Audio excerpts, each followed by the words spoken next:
Humans, today I'm so excited because I'm going to draw a bonsai tree village, and I'm going to talk to you about my process, a little bit, sorta. And it's a long video, so sit back, relax, drink some water, eat some popcorn, or chips, or whatever you want, and I hope you enjoy. We're going to start off with a pencil, adding a nice blueprint for where our buildings are going to go, and how the tree is structured. Then, once we're satisfied with that, we're going to move over to my favorite pen. I've been using it a lot in a lot of videos, almost every video recently, a repeatograph pen. It's super nice for small, intricate details, and it's refillable too. I love it. Now we're going to take our time with each individual building, and there's kind of some interesting signage towards the bottom, insinuating maybe this is a hotel or a travel area of sorts. Maybe people come here to visit and stay the night. Maybe it's a bed and breakfast, I don't know. Adding different windows as well, and just working our way up towards the top of the tree, just taking it one detail at a time. Once I have most of the line work done for the buildings, we're going to switch over to the trunk of the tree, focusing on the bottom, and then again, just working my way towards the top. And then we're actually going to add some line work as well to the leaves, which are very cloud-like. Just adding some extra little bit of leaves in the middle, and they're just like, I don't know, patches of leaves, and it looks pretty neat, working our way up to the top as always. Wow. And then switching over towards the bottom, back to a pencil. I actually ran out of lead, so I'm just using a nice handy dandy Dixon Ticonderoga to add a nice little blueprint for our buildings down below, kind of built around the pot that is housing this bonsai tree. Right now I'm drawing a nice chimney that's connected to it.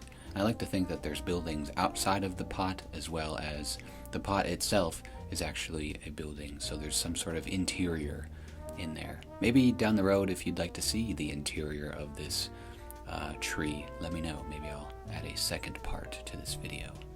Now we're going to go back to those houses, adding some little details like this lovely little cat in the window, and I even add some extra wires as well. We're going to erase our pencil lines, something that I forget to do often, and then adding just a couple more details. Now we're going to switch over to our Ohuhu alcohol-based markers to color the entire drawing.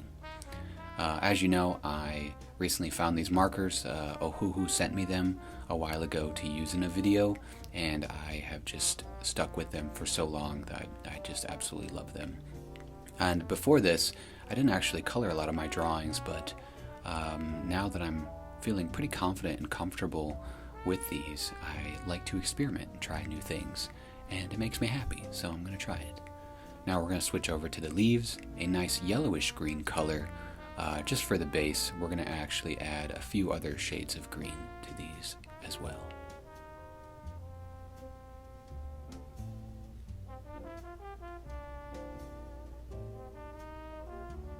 Now we're going to move over to, I believe this is a green shadow color, and I thought it looked pretty neat on top of the already yellowish green. And we're going to just kind of fill in some of those cracks here as well. Now towards the bottom I have this lime green color, which it looks like grass, so we're going to fill that bottom portion of the pot. And then the pot itself, I'm using a cool gray just as a base, and we're just going to kind of color in every little section, as well as some of those other metal panels. And then now the buildings, I picked kind of a series of colors. I don't know, I wanted them to be a little different, beige and like dark and grayish red colors. It was kind of a spur of the moment thing. I don't usually plan too far ahead. Now for some of the windows, I was going to do a blue color, but ultimately decided to try yellow. So there's a mix of different window colors, as well as a nice bright reddish colored door. For the bottom, we're going to do that lime green color again, and then a nice dirt path. Pretty neat. Now after that, we're going to call it good. Adding a few extra details off camera, we have our lovely bonsai tree village. One of my favorite parts, though, I gotta say, is that frisbee in the top, throwing and catching disc. Let me know in the comments what you think. I hope you enjoyed this longer video. Thank you so much for staying to the end, and I will see you all in the next one. Have a lovely day.